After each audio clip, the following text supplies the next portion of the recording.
اب سورج پلٹا. چلیے اب آئیے ایک تھوڑا سائنس بتا دوں میں. سائنس میں پڑھا ہوں گا آپ نے, بہت بڑے بڑے کچھ سیارے ہیں.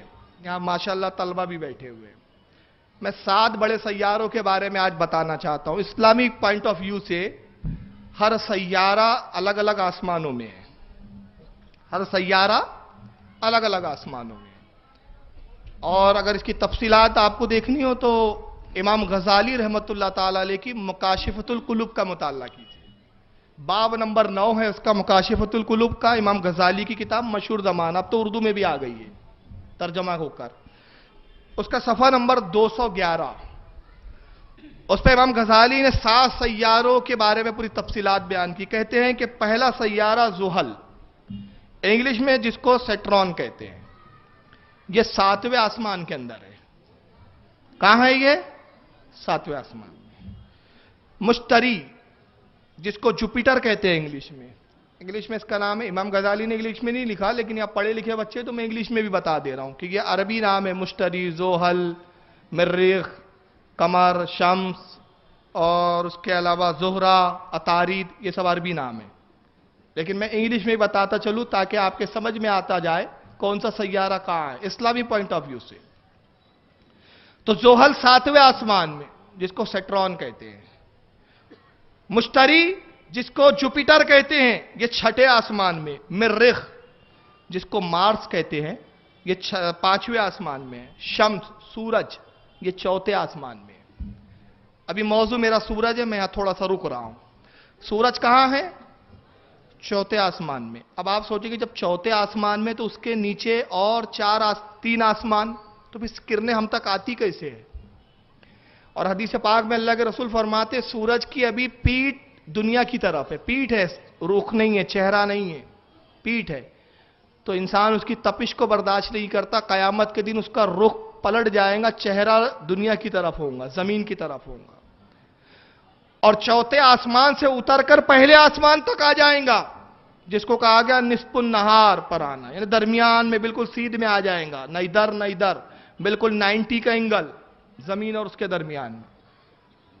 اور اس کی تپش سے لوگ پریشان ہو جائیں گے, پسینے جاری ہوں گے. یہ سب بخاری سیاستہ کی حدیث ہے, کوئی فردی کتابوں کی کہانیاں نہیں سنا رہا ہوں میں.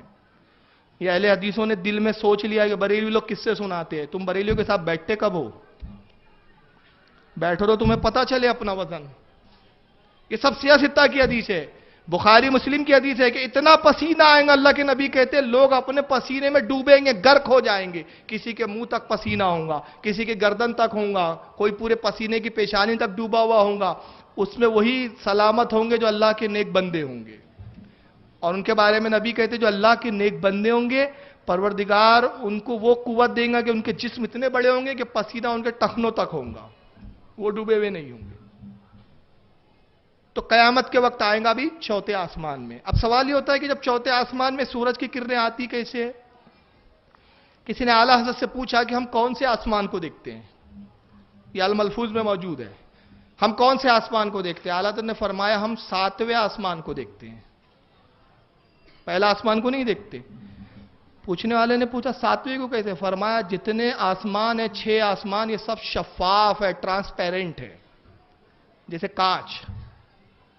7 کانچ ایک کے بعد ایک لگا دیں اور اتنے صاف کانچ ہو, ایک تصور بتا رہا ہوں, اتنے صاف کہ 7 کانچ کے پیچھے کی جو چیز ہے وہ ہم 7 کانچوں سے ہماری نگاہ گزر کر اس کو دیکھ لیتی ہے. ٹرانسپیرنٹ ہے یہ آسمان. اور اس پر ایک فضیلت کی بات یاد آ رہی ہے تو میں عرض کرتا چلوں کہ ہم 7ویں کو دیکھ رہے ہیں. کون؟ ہم انسان. ہماری نگاہوں کی عالم کیا ہے کہ ہم نے آنکھ اٹھائی, 7ویں آسمان کو دیکھ لیا. زحل جو 7ویں آسمان میں, اس کو بھی ہم دیکھ لیتے ہیں, دوربین کے ذریعے سے دیکھ لیتے ہیں. 6ٹھے آسمان کے ستارے کو بھی ہم دیکھ لیتے ہیں, مشتری کو. اور اس کے بعد مریخ کو بھی دیکھ لیتے ہیں, 5ویں آسمان پر جو ہے ہم دیکھ لیتے ہیں. اب سوال یہ پیدا ہوتا ہے, اب مجھے ایک فضیلت کی بات یاد آ گئی ہے, ضمناً تو عرض کر رہا ہوں. اللہ کے رسول معراج پہ تشریف لے گئے, براق آپ کی سواری ہے. نبی فرماتے ہیں براق خصوصاً میری لیے سواری کے طور پر اللہ نے بنا کر رکھا تھا, مخصوص تھی وہ سواری میرے لیے. اور جب براق پر میں سوار ہوا تو اس کی رفتار کا عالم یہ تھا, جہاں اس کی نگاہ پڑتی وہاں اس کا پہلا قدم. اب ہماری نگاہ 7ویں آسمان پر، تو براق تو مخصوص ہے یہ سواری، تو براق کا پہلا قدم کہاں تھا؟ تو پہلا زمین پر تھا، تو یعنی ایک پیر کا زمین پر تھا، تو دوسرا قدم کہنا پڑے گا 7ویں آسمان پر تھا۔ تو جب نبی کی سواری کی رفتار کا یہ عالم ہے، تو نبی کی رفتار کا عالم کیا ہوگا؟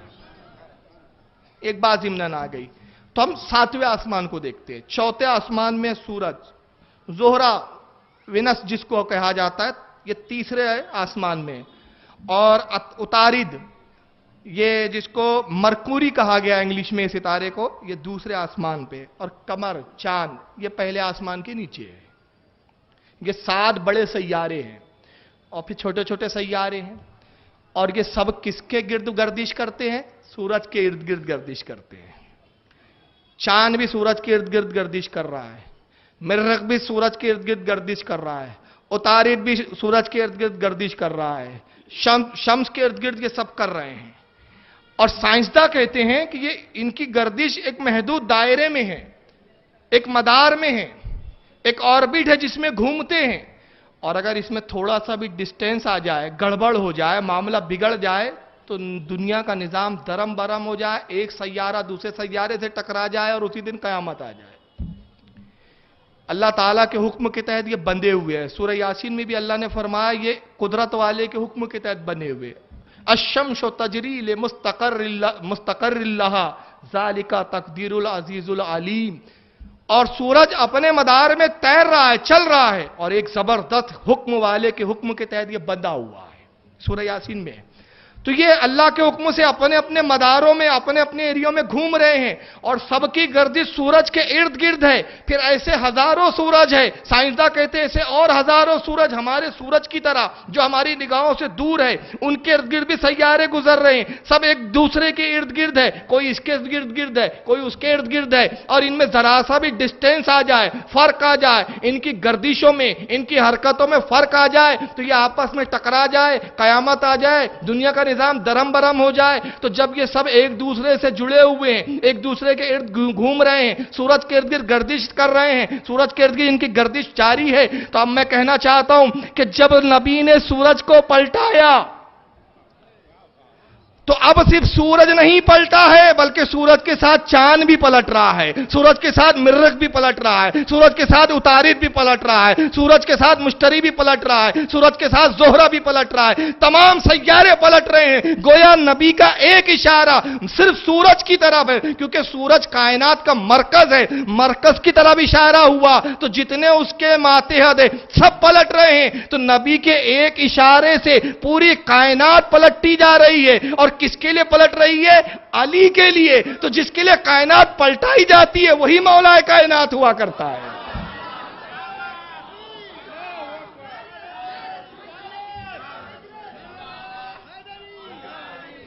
کس کے لیے پلٹائی گئی ہے یہ کائنات؟ علی کے لیے۔ تو جس کے لیے کائنات پلٹائی جائے وہی تو مولا کائنات ہوتا ہے۔ کیا اب بھی مولا کائنات سمجھ میں نہیں آیا؟ اور ایک بات عرض کروں آپ کو، نبی نے انگلی کا اشارہ کیا ہے، حدیث میں کیا آیا ہے؟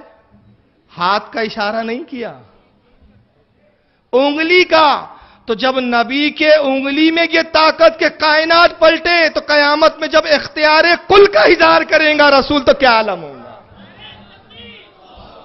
ابھی تو اشارہ انگلی کا ہوا ہے، کل اختیار کا یہ نہیں ہے، اختیار ظاہر نہیں کیا ہے نبی نے۔ تو جب انگلی کا عالم یہ ہے تو نبی کے دست مبارک کا عالم کیا ہوگا؟ انگلی میں جتنی طاقت ہوتی ہے اس سے زیادہ ہاتھ میں ہوتی ہے، مٹھی میں ہوتی ہے نا۔ انگلی میں کم ہوتی ہے نا، ایک چیز کو آپ انگلی سے اٹھائیں، نہیں اٹھ رہی ہے تو آپ کیا کریں گے؟ پوری انگلیاں لگائیں گے۔ تو نبی نے بتایا اپنے جیسا مجھے نہ سمجھ دو جب تم میری ایک انگلی کا مقابلہ نہیں کر سکتے۔ بولتے ہیں نا ہمارے محاورہ، ابے تو میرے ایک انگلی کے برابر نہیں ہے، یہ محاورہ بھی ہے کہ تو ایک انگلی کے برابر نہیں ہے میرے۔ تو یہ تو ہم گھمنڈ میں بولتے ہیں کیونکہ یہ سامنے والے کو گرانا ہے، مگر نبی کی طاقت تو دیکھو، پوری کائنات نبی کے ایک انگلی کے برابر نہیں ہے۔ تو جب پوری کائنات نبی کے ایک انگلی کے برابر طاقت میں برابر نہیں ہو سکتی تو پورے وجود نبی کے برابر کوئی کیسے ہو سکتا ہے؟ یہ ہے مولا کائنات۔ مگر میں عرض کرتا ہوں ہضم نہیں ہوتی لوگوں کو فضیلت، ان کو کیا بتائیے؟ میری ایک سی ڈی ہے عقائد صحابہ، اس میں میں نے عرض کیا تھا لوگوں کو یہ بتائیے نبی پتھر کھاتے تھے زخم آ جاتا تھا، سیرت رسول یہ بتائی جاتی ہے۔ وہ عظمت رسول کے نام سے کبھی جلسہ نہیں لیتے، سیرت رسول، سیرت النبی، جلسہ ہے سیرت النبی، میلاد النبی کبھی نہیں منائیں گے، سیرت النبی۔ تو اب سیرت کے نام پہ رسول اللہ پتھر بھی کھا لیتے تھے، کچرا ڈال دیتے تھے لوگ تو آپ برداشت کر لیتے تھے، راستے میں کانٹے بچھا دیے جاتے تھے تو نبی کچھ نہیں کہتے تھے، نبی چلے جاتے تھے، خاموش رہتے تھے، ابو جہل نے ہڈی سے وار کیا، پیشانی زخمی ہو گئی، نبی پاک کی سیرت۔ میں اس پہ ایک جملہ کہتا ہوں، دیکھیے شاید آپ کے لیے نیا ہوں گا، میں کہتا ہوں یہ سیرت رسول ہے یا ایک مزدور کی سیرت ہے؟ یہ سیرت النبی ہے یا مزدور کی سیرت ہے؟ یہ جملہ تھوڑا عجیب لگ رہا ہوں گا نا آپ کو، لیکن انشاءاللہ تشریح کروں گا تو واضح ہو جائیں گا۔ یہ نبی کی سیرت نہیں ہے، یہ ایک مزدور کی سیرت ہے۔ یہ نبی کا اخلاق ہے، سیرت نہیں ہے۔ بہت فرق ہے اخلاق میں اور سیرت میں۔ نبی کا اخلاق ہے پتھر کھانا، طاقت ہونے کے بعد بدلہ نہ لینا، اخلاق ہے۔ کانٹے بچھا دیے گئے، پیروں کو زخمی کر لینا، مگر دعائے ہلاکت نہ کرنا طاقت کے باوجود، یہ اخلاق نبی ہے، سیرت نبی نہیں ہے۔ سیرت نبی اس کو نہیں کہتے، یہ سیرت تو آپ میں بھی ہے۔ میں آپ کی مثال میں کہتا ہوں، بمبئی کے کسی بھائی سے آپ کا پنگا ہو گیا، اب بھائی ہے، بھائی 10-20 تو بھائی اور لے کے گھومتا ہے، اس نے آپ کو مار دیا، کیا کر سکتے ہیں آپ؟ مجبوراً مار کھانا پڑے گا، یار یہ بھائی مار رہا ہے، مار بھیا، میں ایک ہاتھ ماروں گا تو بندوق سے ہی مار ڈالے گا میرے کو، جانے 10-20 ہاتھ مار لے۔ تو آپ مار کھا لیا، برداشت کر لیا، برداشت آپ نے بھی کیا نا، تو یہ سیرت تو آپ میں بھی پائی گئی۔ کیا آپ بدلہ نہیں لے سکے؟ کسی نے آپ کی زمین دبا لی، سامنے والا بہت بڑا دادا ہے علاقے کا، آپ مجبور ہے، کچھ نہیں کر پا رہے، ڈر رہے ہیں یار کچھ بولوں گا میری زمین دبا لیا، مرڈر کر دیں گا، بندوق سے مجھے شوٹ کر دیں گا، آپ مجبور ہے، تو یہ سیرت آپ میں بھی ہے۔ تو میں کہتا ہوں یہ سیرت تو ہم میں بھی پائی جاتی ہے۔ تو پتھر کھانا سیرت النبی نہیں ہے، اخلاق نبی ہے۔ طاقت ہونے کے بعد بدلہ نہ لینا، سیرت النبی کیا ہے؟ سیرت النبی یہ ہے کہ سورج کو پلٹا دینا، چاند کے ٹکڑے کر دینا، درختوں کو بلوا لینا، کنکریوں سے کلمہ پڑھا لینا، یہ سیرت النبی ہے۔ نبی کی سیرت اور ہوتی ہے، ہماری سیرت اور ہوتی ہے۔ ہماری سیرت میں فرق ہے، نبی کی سیرت میں فرق ہے۔ مگر ان کو تو ایسی حدیث سے زیادہ، یہ بیانات ان کے ہوں گے تو ایسی ہی ہوں گے۔ اور جب ہم لوگ فضیلت پہ بیان کرتے، بریلوی لوگ یار کتنا بڑھا دیتے ہیں، نبی کو خدا بنا دیتے ہیں بڑی لوگ۔ میں کہتا ہم نہیں بڑھاتے بھائی، جس کو خدا نے بڑھایا ہو ہم اس کو کہاں سے پیچھے کر سکتے ہیں؟ ہم نے تھوڑی بڑھایا۔ ایک جگہ میرا بیان تھا ایم پی میں، خواصہ علاقہ ہے ایم پی کا، بڑے غیر مقلدوں کا علاقہ ہے۔ اب میں رسول اللہ کی بڑی فضیلت پہ تقریر کر رہا تھا، سوال جواب کا سیشن ہوا۔ ہاں اچھی یاد آئی، اعلان کر دوں کہ ہمارے انتظامیہ نے مجھ سے حکم دیا تھا کہ تقریر کے بعد سلام میں جو نیاز ہوتی ہے وہ بٹ نہیں پاتی ہے پوری طرح، تو میں نے یہ مطلب ایک رائے دی ہے کہ جیسی میرا بیان ختم ہو جائے گا تو نیاز تقسیم شروع ہو جائیں گے، ہم سلام کے لیے نہیں کھڑے ہوں گے، اس بیچ میں آپ کو سوال پوچھنا چاہے تو پوچھ سکتے ہیں۔ تو جب تک نیاز تقسیم ہو 10 منٹ 5 منٹ میں تو ہم 1-2 سوال کے جوابات دے دیں گے، وہ بھی علم میں اضافے کا سبب ہوں گے۔ تو اگر آپ کچھ پوچھنا چاہتے ہیں تو کاغذ پر چٹھی پر سوال لکھ کر مجھے بھیج دیں، جتنی دیر میں سوال کا جواب دوں اتنی دیر میں نیاز تقسیم ہو جایا کریں گی۔ تو انشاءاللہ آج سے یہ ہم معمول بنا رہے ہیں۔ تو بہرحال میں عرض کر رہا تھا کہ خواصہ میں تقریر کر رہا ہوں، سوال جواب کا سیشن ہوا، ایک غیر مقلد صاحب کی چٹھی آئی، کہا کہ جو کچھ بیان ہوا اس میں آپ نے نبی کو خدا کے برابر کر دیا۔ اتنی بڑی بڑی تعریفیں کی کہ آپ تو گویا نبی کو خدا کے برابر کر رہے تھے۔ میں نے جواب میں ایک جملہ کہا، اللہ کرے وہ جملہ آپ سمجھ جائیں، سارے اعتراضوں کا جواب وہ ایک جملے میں ہے، سارے اعتراضوں کا جواب صرف اس ایک جملے میں۔ میں نے کہا تم کہتے ہو، یہ چٹھی آئی اور اس میں کہا گیا کہ میں نے نبی کو یا اہل سنت والجماعت نبی کو خدا کے برابر کرتے ہیں، خدا کے برابر کرتے ہیں، خدا کے برابر۔ پہلے حد خدا تو بتاؤ، نہیں سمجھے آپ لوگ؟ ارے حد خدا تو بتاؤ، جب حد خدا متعین ہوں گی تو کہا جائے گا نبی کو برابر کیا۔ جب خدا کی کوئی حد ہی متعین نہیں تو نبی کو برابر کہاں سے کیا جا سکتا؟ پہلے حد خدا تو بتاؤ۔ تو یہ بیوقوف بنانا بند کرو۔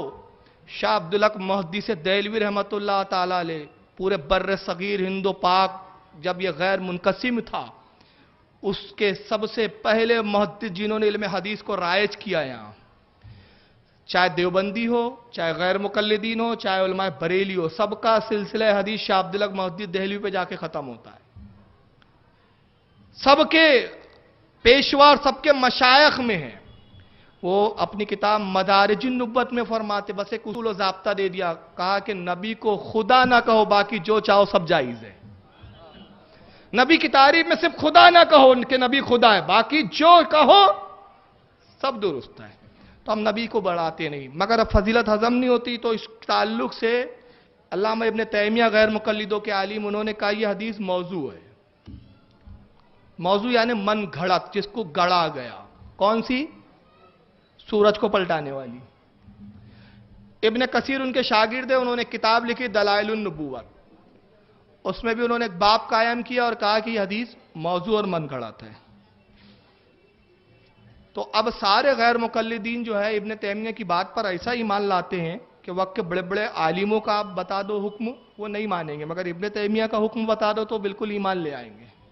تو میں عرض کر دوں کہ حدیث موضوع نہیں ہے، یہ حدیث بالکل صحیح ہے اور حسن ہے۔ اس تعلق سے متعدد علماء نے اس کی تصحیح کی، متعدد علماء نے اس پر کتابیں لکھی۔ میں چند چیزیں بتا رہا ہوں کیونکہ یہ میرا موضوع ابھی وہ نہیں ہے، ورنہ اس پہ بہت لمبا ہو جائے گا۔ صرف نام میں بتا دوں، امام قاضی عیاض، جن کے بارے میں خود ابن تیمیہ کہتے ہیں کہ ان کی پیروی اور اتباع میں بہتری ہے ہمارے لیے، یہ وقت کے بہت بڑے امام ہیں۔ امام قاضی عیاض نے الشفا میں اس حدیث کو لکھا اور فرمایا یہ حدیث صحیح ہے، اس کو حدیث کو فرمایا صحیح ہے۔ حضرت شیخ الاسلام حضرت ابو زرعات، انہوں نے اس کو حدیث کو حسن قرار دیا اور وہ ایک رسالہ لکھا، اور جنہوں نے اس حدیث کو موضوع اور من گھڑت کا، ان کا رد کیا، اس کے اندر فرمایا کہ وہ علم حدیث سے کورے ہیں وہ لوگ۔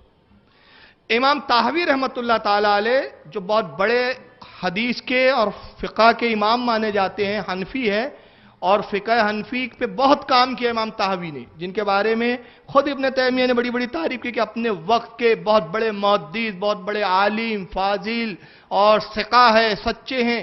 وہ امام طحاوی نے مشکل الآثار کے اندر فرمایا کہ یہ حدیث صحیح ہے، اور فرماتے کہ ابن تیمیہ نے جو اس کو ضعیف موضوع کہہ دیا، انہوں نے بہت بڑی خطا کی۔ ان کے جملے نہیں ہیں، ان کے یہ ہے، کہتے ہیں کہ جس کو علم حدیث کا تھوڑا سا بھی حصہ ملا ہو، جس کو علم حدیث کا تھوڑا سا بھی حصہ میسر آیا ہو، اس کو اس حدیث کے یاد کرنے میں پیچھے نہیں رہنا چاہیے، اس کو چاہیے کہ اس حدیث کو حفظ کرے، یاد کرے۔ حضرت امام شہاب الدین خفاجی نے نسیم الریاض میں اس کی تصحیح کی، اس حدیث کی تصحیح کرنا کہتے ہیں اس کی سند پر بحث کی، سند پہ بحث کر کے ایک راوی پر جرح اور تعدیل کی، جرح کو بھی اس کے تعدیل سے بھی بدلا، اور اس کے بعد پھر اس پہ حکم صادر کیا کہ اس کے سارے راوی سچے ہیں، ثقہ ہے، اور یہ حدیث بالکل صحیح ہے۔ حضرت امام ابن حجر شافعی المکی نے الصواعق المحرکہ کے اندر اس حدیث کو صحیح فرمایا، اور حضرت امام جلال الدین سیوطی رحمت اللہ تعالی علیہ نے اس تعلق سے ایک پورا رسالہ کتابی لکھ ڈالی اس حدیث کے تعلق سے۔ ان کی کتاب کا نام ہے کشف اللبس فی حدیث رد الشمس، یہ کتاب ہے۔ صواعق المحرکہ میں حضرت امام ابن حجر مکی الہیثمی ایک بڑا عجیب واقعہ لکھتے ہیں، وہ واقعہ سن لیجئے۔ کہتے ہیں حضرت امام ابو منصور المظفر، یہ وقت کے ایک بہت بڑے امام گزرے ہیں،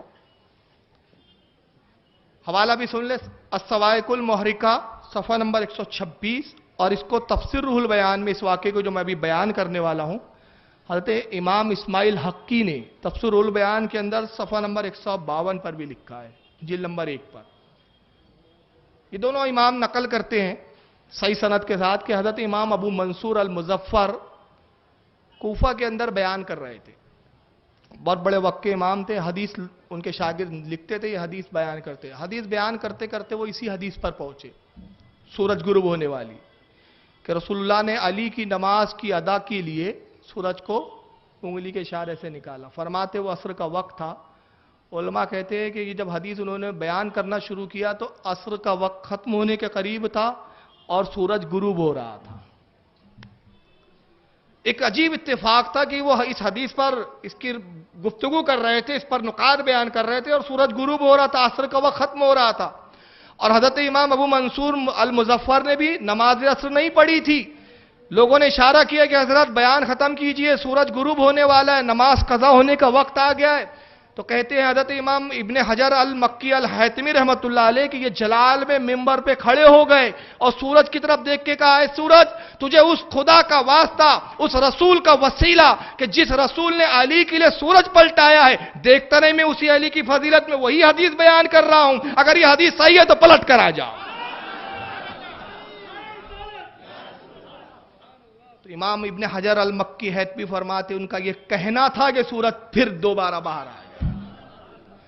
تو گویا بتایا کہ نبی کے صدقے میں نبی کی امت کے اولیاء کو بھی اللہ ایسے اختیارات دیتا ہے.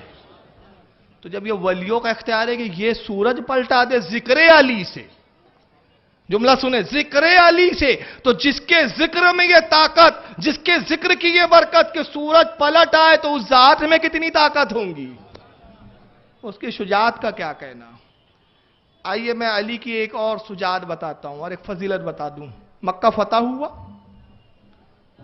اللہ کے رسول صلی اللہ علیہ وسلم مکہ فتح کرنے کے بعد خانہ کعبہ میں داخل ہوئے. سب سے پہلا کام جتنے بت ہیں سب کو کعبے سے باہر نکالو, جتنی تصویریں انبیاء کی بنا دی گئی ہے سب تصاویروں کو باہر نکالو. صحابہ نے تصویروں کو نکالا, بت نکالنے کا سلسلہ شروع ہوا, بتوں کو نکالا گیا. حدیث کے الفاظ ہے اور روایتوں میں بیان کیا گیا کہ رسول اللہ خانہ کعبہ میں داخل ہوئے تو بت کو آپ کس طرح گراتے ہیں, پہلے گراتے ہیں, صحابہ اٹھاتے ہیں اور باہر لے جا کے پھینک دیتے ہیں. تو نبی کے بت کے گرانے کا انداز بھی دیکھیں. اللہ کے رسول کے ہاتھ میں ایک چھڑی ہے, ایک عصا ہے. سرکار بت کی طرف اشارہ کرتے ہیں, چھڑی کو لگاتے نہیں ہیں بلکہ کیا کرتے ہیں, اشارہ کرتے ہیں. جیسی بت کی طرف چھڑی سے اشارہ ہوتا ہے بت قدموں میں گر پڑتا ہے. جس بت کی طرف اشارہ ہے بت قدموں میں گر پڑتا ہے. سوال یہ پیدا ہوتا ہے آپ نے چھڑی کو ان بتوں سے چھوا کیوں نہیں, دور سے اشارہ کیوں کیا.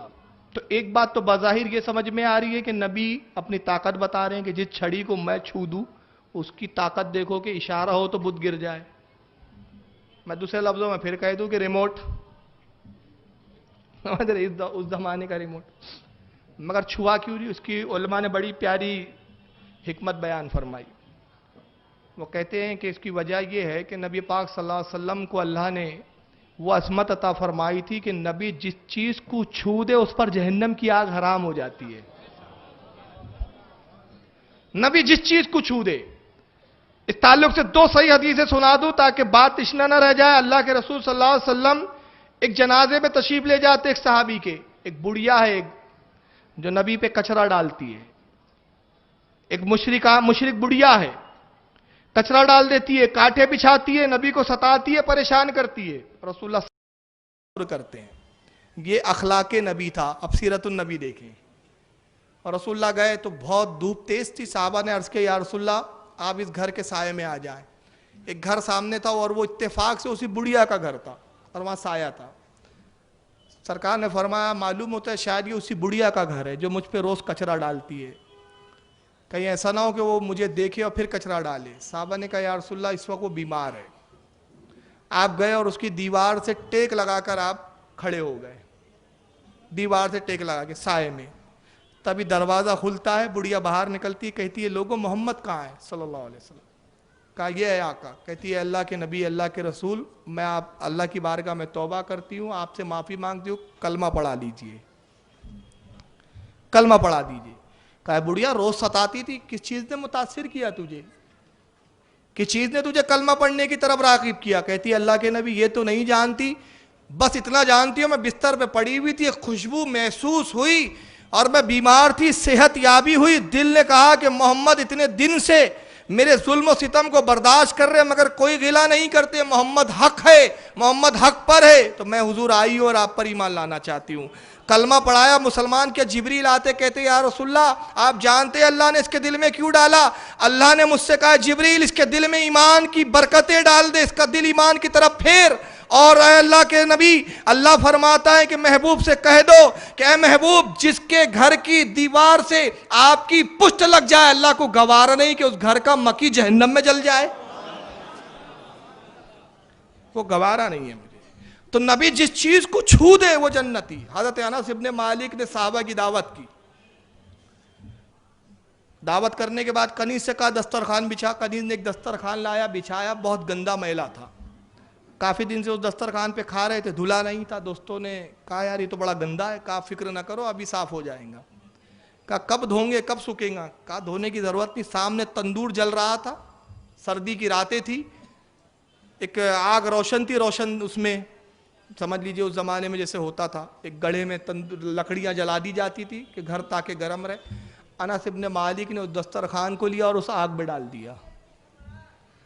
دوستوں نے کہا انس یہ کیا کیا, وہ تو جل کر خاک ہو جائیں گا. آپ نے فرمایا وہ بالکل نہیں جلے گا. ہاتھ ڈالا, دسترخوان جب باہر نکالا تو دسترخوان صاف تھا, میل جل چکا تھا لیکن دسترخوان کے ایک بھی دھاگے کو کچھ بھی نہیں ہوا تھا. کہا یہ تو کرامت ہے. کہا کرامت نہیں ہے, یہ رسول اللہ کا معجزہ ہے. کہا انس ہم نہیں سمجھے. کہا سنو, ایک مرتبہ میں نے اللہ کے نبی کی دعوت کی, سرکار تشریف لائے, اللہ کے نبی نے اسی دسترخوان پہ کھانا کھایا. کھانا کھانے سے فارغ ہونے کے بعد آپ نے اسی دسترخوان سے ہاتھ پوچھ لیا تھا. میں نے جان لیا نبی نے اس کو چھو لیا ہے, اس کو تو جہنم کی آگ نہیں جلا سکتی, ہے تو دنیا کی آگ ہے. بس تب سے میں دسترخوان کو ایسے ہی صاف کرتا ہوں. تو نبی جس کو چھو دے اس کو آگ نہیں جلا سکتی. تو اگر نبی بتوں کو چھو دیتے تو بت جہنم میں نہیں جاتے. اور قرآن میں اللہ نے فرمایا وقودها الناس والحجارہ, ڈرو اس آگ سے جس کا ایندھن پتھر اور انسان ہے. تو یا پتھر سے مراد کیا, مفسرین نے کہا یا پتھر سے مراد یہ بت ہے. اور یہ بتوں کو جہنم میں اس لیے ڈالا جائے گا کہ مشرکین کو ذلیل کیا جائے گا. کہا جائے گا دیکھو آج ان کا حشر کیا ہوا, جن کو تم پوجتے تھے آج وہ اپنے آپ کو نہیں چھڑا پا رہے ہیں, جن کو تم معبود سمجھتے تھے آج وہ جہنم میں جل رہے. تو قرآن کہتا ہے بت جہنم میں جائیں گے, پتھر جہنم میں جائیں گے. تو اگر نبی چھو دیتے تو یہ جنتی ہو جاتے, کلام الہی پہ حرف آ جاتا. تو نبی نے چھوا نہیں. مگر ایک بہت بڑا بت تھا, اس کا نام تھا ہبل. کعبے کی چھت پر تھا وہ, سب سے بڑا ہبل. اہل مکہ کہتے تھے خوشحالی کا بت ہے, اسی کے سبب سے خوشحالی ہے ہمارے یہاں. اب یہاں ایک حکمت دیکھیں آپ, میں بتانا یہ چاہتا ہوں کہ جس طرح لکڑی کے اشارے سے, چھڑی کے اشارے سے بت گرائے گئے تھے دوسرے, اس کو بھی گرا سکتے تھے نبی. مگر نبی نے ایک اعجاز دینا مقصود تھا, ایک فضیلت عطا کرنی تھی اور اپنے مقام کا بھی اظہار کرنا تھا اور مقام علی بھی بتانا تھا. کہاں این علی, کہاں ہے علی؟ قریب آتے ہیں, یا رسول اللہ حاضر ہوں. کہا علی اس بت کو تم گراؤ.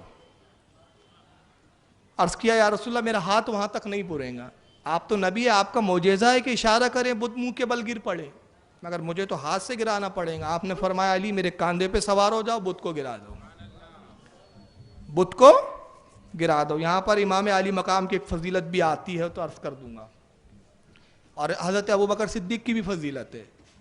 اور یہ بھی واضح ہو جائے گا کہ ابوبکر علی سے افضل کیوں مانتے ہیں ہم. ہمارا عقیدہ ہے کہ علی سے افضل ابوبکر ہے, یہ عقیدہ ہے. اس کا انکار کرنے والا, اس کا منکر علماء فرماتے بد دین بد مذہب ہے. خلافت ابوبکر کا منکر کافر ہے علماء نے لکھا, اور ابوبکر کی فضیلت کا منکر ہے تو گمراہ اور بد دین ہے. تمام صحابہ میں, تمام انبیاء کے بعد سب سے افضل ابوبکر کی ذات. علی ہمارے کاندھے پر کھڑے ہو, بت کو گرا دو. عرض کرتے میرے آقا, غلام کی کہاں مجال کہ اپنے آقا کے کاندھے پر کھڑے ہو, سرکار آپ میرے کاندھے پر کھڑے ہو جائیں اور بت کو گرا دیں. اللہ کے نبی نے کیا جملہ فرمایا, جملہ سنیں. کہا علی میں بار ولایت اٹھا لوں گا مگر تم بار نبوت نہ اٹھا سکوں گے. میں بار ولایت اٹھا لوں گا مگر تم بار نبوت نہ اٹھا سکوں گے. یہ کس سے کہا؟ علی سے. مگر ایک مقام بتاتا ہوں میں کہ ابوبکر کی فضیلت پر آپ رش کریں گے کہ اللہ کے رسول نے اپنے کن کن صحابہ کو کیسے کیسے نوازا ہے. ہجرت کا موقع ہے, سرکار کے ساتھ ابوبکر جا رہے ہیں, پیر زخمی ہو گئے رسول اللہ کے, نالین پھٹ گئی آپ کی, نالین کو آپ نے اتار دیا, ننگے پیر چل رہے ہیں, پیر میں پتھر پہاڑوں کے چبھ رہے ہیں, خون جاری ہوتا ہے. ابوبکر صدیق کا بھی وہی حال ہے, آپ کی بھی نالین پھٹ چکی ہے, آپ بھی ننگے پیر چل رہے ہیں. مگر رسول اللہ کے تلوے مبارک میں جب خون کو جاری ہوتے ہوئے دیکھا تڑپ گئے. عرض کہ یا رسول اللہ مجھ سے برداشت نہ ہوں گا, میں یہ ضبط نہیں کر سکتا کہ میرے آقا کے پیر زخمی ہو اور میں اس کو دیکھتا رہوں. اللہ کے نبی آپ میرے کاندھے پہ سوار ہو جائیے. اللہ کے نبی ابو بکر کے کاندھے پر سوار ہو گئے اور پورے اس پہاڑوں کی وادی سے ابو بکر رسول اللہ کو اس عالم میں لے کے چلتے ہیں کہ نبی کاندھے ابو بکر پر سوار ہے اور ابو بکر ننگے پاؤں چلے جا رہے ہیں. یہاں کہا گیا علی تو بار نبوت نہ اٹھا سکیں گا، مگر ابو بکر نے اٹھا لیا. گویا بتایا ابو بکر فضیلت میں علی سے افضل ہے. یہ بار نبوت اٹھا سکتا ہے لیکن علی نہیں. اسی کو محدث اعظم ہند نے فرمایا، فرماتے ہیں مرتبہ صدیق کیا پوچھتے ہو سید. سید ان کا تخلص ہے محدث اعظم ہند کا علیہ رحمہ. کہتے ہیں مرتبہ صدیق کیا پوچھتے ہو سید، ہر چیز کے جامع ہیں نبوت کے سوا. ہر چیز ہے ان کے پاس، صرف کیا نہیں ہے؟ نبوت نہیں ہے. کہا علی تم بار نبوت نہیں اٹھا سکو گے، میرے کاندھے پہ کھڑے ہو جاؤ. جب حکم دیا تو الحکم فوق الادب، حکم ادب پر فوقیت رکھتا ہے. حضرت علی کاندھے پہ کھڑے ہوئے اور جب کاندھے پہ کھڑے ہوئے تو رسول اللہ مسکرائے. کہا علی کیا دیکھ رہے ہو؟ کھڑے کہاں ہیں؟ کاندھے رسول پہ. سرکار کی ہائٹ کتنی ہوں گی؟ 5 ساڑھے 5 فٹ، پونے 6 فٹ. مگر علی کیا کہتے ہیں؟ یا رسول اللہ کیا دیکھ رہے ہو؟ علی اللہ کے نبی اپنے سر اقدس کو عرش اعظم سے لگا ہوا دیکھ رہا ہوں. اور کیا دکھ رہا ہے علی؟ حضور 18,000 عالم آنکھوں کے سامنے روشن ہے. یہ نبی کی بلندی تھی. اللہ کے نبی نے اپنے کاندھے پہ سوار کر کے یہ مقام بھی دکھایا. علی نے بت کو گرایا اور فوراً بس یہ بت کا گرنا اور ادھر علی نے اپنے آپ کو کاندھے رسول سے بھی گرا دیا. اترے نہیں، گرا دیا. صحابہ دوڑے علی کو سہارا دینے کی. کیا کیا علی؟ اترتے آرام سے، نرمی کے ساتھ اترتے، اپنے آپ کو گرا دیا. شاید زخم لگے ہو، سر پہ چوٹ آئی ہو، کچھ معاملہ ہڈی پھڈی کا معاملہ، فریکچر کا معاملہ نہ ہو. اتنے تیزی سے گرایا، اتنی سبقت کے ساتھ گرایا. لوگ صحابہ دوڑے. آپ مسکراتے ہوئے اٹھتے، اشارہ کرتے کہ نہیں میں ٹھیک ہوں.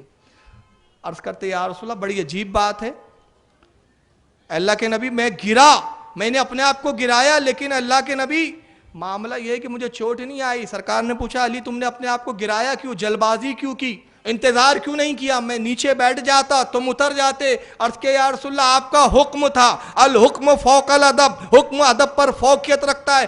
آپ کے حکم کی فرما برداری نہ کرنا اپنے ایمان کو گوانا ہے. حکم کے تحت آپ کے کاندھے اقدس پر کھڑا تو ہو گیا، مگر اتنی دیر کے لیے جتنی دیر آپ کے حکم کی تعمیل کرنا تھا. حکم کی تعمیل ہو گئی. اب ایک لمحہ بھی حکم کی تعمیل کے بعد آپ کے کاندھے پہ کھڑے ہونا ابو طالب کے بیٹے نے گستاخی سمجھا، اس لیے اپنے آپ کو گرا دیا. کام ہو گیا. اب یہ تو مزید کام کے بعد کھڑا ہونا ہے. جتنی دیر کام کر رہا ہوں تو نبی کی فرما برداری ہو رہی ہے، نبی کے حکم کی تکمیل ہو رہی ہے. اب حکم کی تکمیل ہو گئی تو اس کے بعد ایک لمحے بھی ٹھہر جانا یہ آپ کی بے ادبی میں سمجھتا ہوں. اللہ کے نبی نے فرمایا علی اللہ نے تمہاری اس ادب کو قبول کیا، مگر جانتے ہو تمہیں چوٹ کیوں نہیں لگی؟ تم نے بلندی سے گرایا کیوں نہیں؟ اے اللہ کے اے علی سنو، تمہیں بلند کرنے والا رسول، اور جب تم گر رہے تھے تو سنبھالنے والے جبریل نے اپنے پروں پر تم کو لیا تھا. تو جس کو رسول بلند کرے اور جبریل سہارا دے تو اس کی عظمتوں کا کیا کہنا. آئیے میں اب یہاں پہ کچھ اور فضیلتیں بتاتا ہوں. کل انشاءاللہ خاتون جنت پر بولنا چاہتا ہوں، اور خاتون جنت کے تعلق سے بھی وہ باتیں آپ سنیں گے انشاءاللہ جو بہت کم سننے کو ملتی ہے، اس لیے آج اس کو اختتام کریں گے. حضرت علی کے بارے میں نے کل یا پرسوں عرض کیا تھا کہ آپ کی فضیلت کو دیکھ کر بہت سے لوگ گمراہ بھی ہوئے. اس میں ایک فرقہ نصیری ہوا، توہین کرنے والوں میں خارجی ہوا. امیر معاویہ سے رضی اللہ تعالیٰ عنہ خلافت کے معاملات کو لے کے کچھ نزاع ہوا. یہ علماء سے شاید سناؤں گا آپ نے. شام میں امیر معاویہ خلافت کے دعوے دار تھے، اور ادھر مدینہ اور مکہ اور کوفہ کے مسلمانوں نے حضرت علی کے ہاتھ پر بیعت کر لی تھی. حضرت امیر معاویہ کا مطالبہ یہ تھا، وہ سیاسی نوعیت کی باتیں ہیں اور اس کو میں چھیڑنا بھی زیادہ نہیں چاہتا، پھر چھیڑو تو پھر پورا ہی بولنا ضروری ہے ورنہ بھی بدگمانیاں ہوتی ہے. اور یہی وجہ ہے کہ میں نے اکثر مقررین کو دیکھا ہے کہ امیر معاویہ کے تعلق سے اس انداز میں گفتگو کرتے ہیں، ایسا لگتا ہے کہ معاذ اللہ امیر معاویہ کو صحابی بھی نہیں شاید وہ سمجھتے، جبکہ امیر معاویہ صحابی ہے اور اعلیٰ حضرت نے اس کی بڑی پیاری مثال دی. بس اس مثال کو ذہن میں رکھ لے تو جہاں بھی امیر معاویہ کا معاملہ ہے اسی مثال کو آپ اپنی آنکھوں کے سامنے رکھیں گے تو انشاءاللہ کبھی گمراہیت کی طرف نہیں جائیں گے. اللہ کے رسول کی حدیث ہے کہ جس نے علی سے لڑا اس نے مجھ سے لڑا, جس نے علی کو تکلیف دی اس نے مجھے تکلیف دی. تو کہتے ہیں کہ امیر معاویہ اور علی کے درمیان جنگیں ہوئی تو اس اعتبار سے وہ صحابیت کے درجے سے خارج ہے. اور ایک فرقہ تو ایسا گمراہ ہوا کہ امیر معاویہ پہ تبرہ شروع کر دیا, گالیاں بکنی شروع کی, مسلمان بھی ماننے کے لیے تیار نہیں. اور سنیوں میں ایک طبقہ ایسا پیدا ہونے لگا کہ جو امیر معاویہ سے کچھ بدظن نظر آتا ہے, لان تان کرتا ہے امیر معاویہ کو. لیکن علماء اہل سنت کا جس بات پہ اتفاق و اجماع ہے وہ یہ ہے کہ امیر معاویہ صحابی رسول ہے, اور اللہ کے نبی کی حدیث ہے کہ میرا کوئی صحابی ایک مٹھی اگر جو خیرات کرے اللہ کی راہ میں, اور میری امت میں سے کوئی غیر صحابی احد پہاڑ کے برابر سونا خیرات کر دے تو میرے صحابی سے برابر عمل میں نہیں ہو سکتا. یہ مقام ہے صحابی کا.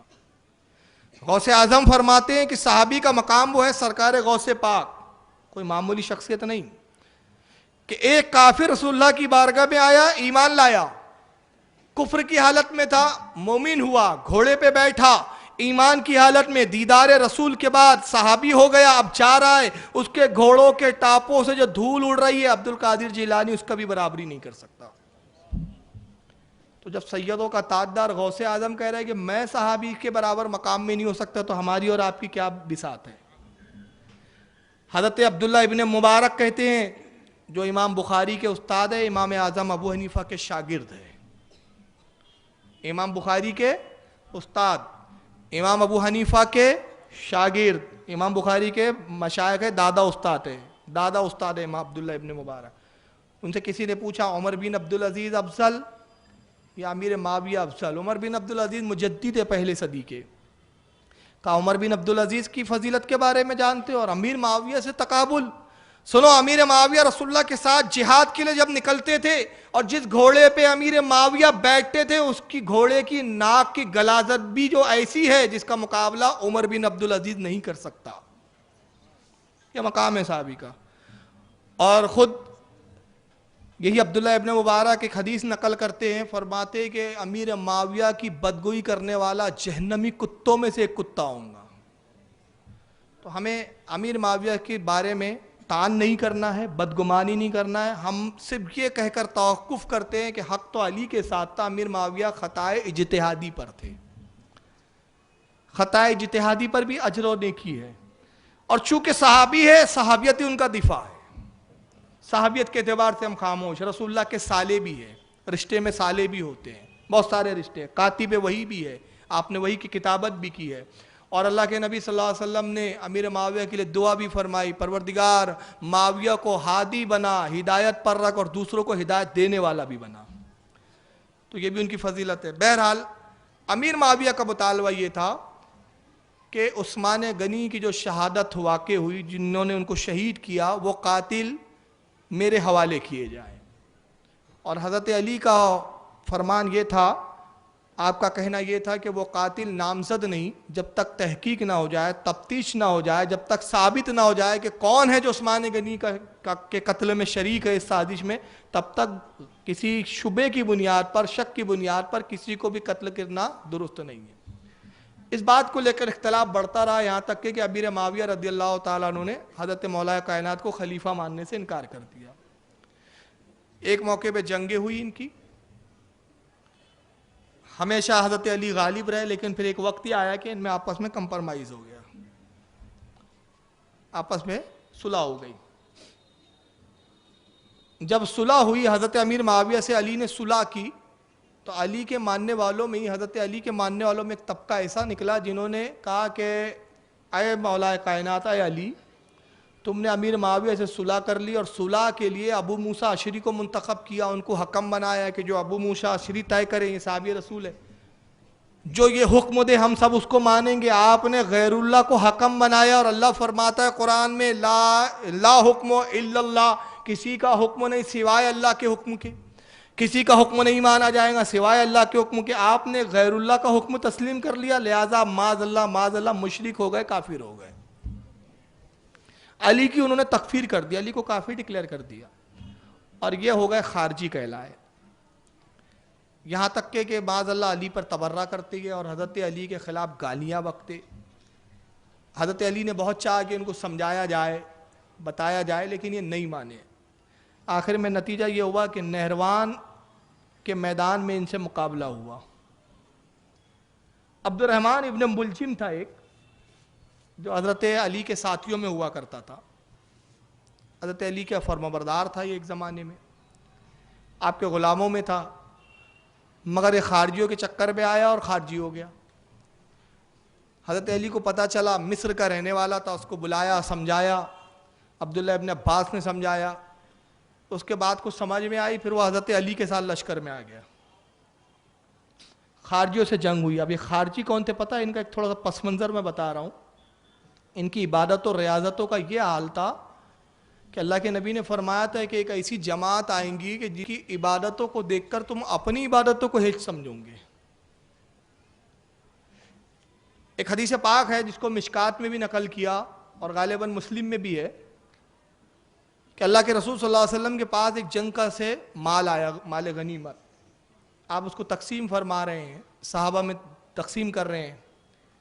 ایک شخص آتا ہے قبیلہ بنو تمیم کا, اس کا نام ذو الخویسرہ ہے. ذو الخیسرہ آتا ہے اور کہتا ہے محمد انصاف سے کام لو.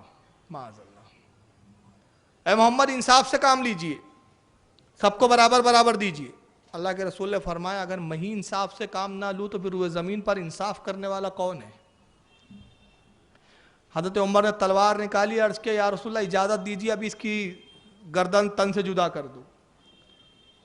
آپ نے فرمایا عمر تلوار کو میان میں رکھو, اس سے ایک جماعت نکلیں گی, یہ تنہا نہیں ہے, اس کے ساتھ ایک جماعت ہے, اس کی پشت میں ایسے نطفے ہیں, ایسے اس کے خاندان میں پیدا ہونے والے ہیں, اس سے ایسے سلسلے اور ایسے خاندان نکلیں گے جو نماز بہت زیادہ پڑھیں گے, اتنی عبادتیں کریں گے, اتنی عبادتیں کریں گے کہ تم ان کی عبادتوں کو دیکھ کر اپنی عبادتوں کو ہیچ سمجھو گے, کمتر سمجھو گے. کس سے کہا جا رہا ہے؟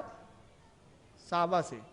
یعنی اندازہ لگائیے کہ صحابہ کی عبادتیں بھی ان کی عبادتوں کے مقابلے میں کم نظر آ رہی ہیں. تو یہاں معیار دیا جا رہا ہے کہ عبادتیں دیکھ کر یہ دھوکہ نہ کھاؤ کہ یہ بڑا نمازی ہے, بڑا پکا عبادت گزار ہے تو یہ بڑا حق پر ہے.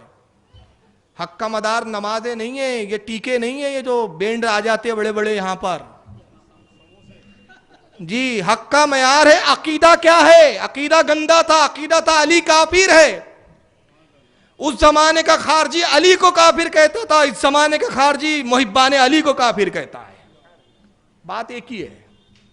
تو نبی نے پہچان بتائی, کہا عبادتیں اتنی کریں گے کہ تم ان کی عبادتوں کو دیکھ کر اپنی عبادتوں کو ہچ سمجھو گے. اور فرمایا قرآن کی تلاوت کریں گے, قرآن کو خوب پڑھیں گے, مگر قرآن ان کے حلق سے نیچے نہیں اتریں گا. مطلب صرف پڑھیں گے, دکھاوا کریں گے, یہاں تک کہ دین سے ایسے نکلیں گے جیسے تیر کمان سے نکل جاتا ہے. اور پھر مثال دی اللہ کے نبی نے, کہا کہ یہ ممکن ہے, حالانکہ یہ بھی ممکن نہیں ہے, صرف مبالغے کے ساتھ سمجھانے کے لیے اللہ کے رسول فرما رہے, حالانکہ یہ ممکن نہیں ہے. فرمایا یہ ممکن ہے کہ کمان سے نکلا ہوا تیر واپس کمان پر آ جائے, مگر یہ دین میں دوبارہ لوٹ کر آئے, یہ ممکن نہیں ہے. ان کے دلوں پہ مہریں لگا دی جائیں گی. ختم اللہ علی قلوبہم, اللہ نے ان کے دلوں پہ مہر کر دی. اور اس کے بعد فرمایا کہ جو ان کو پائے اور قتل کرے اس کے لیے بڑا اجر و ثواب ہے. اسی ذو الخویسرہ سے خارجی فرقہ نکلا.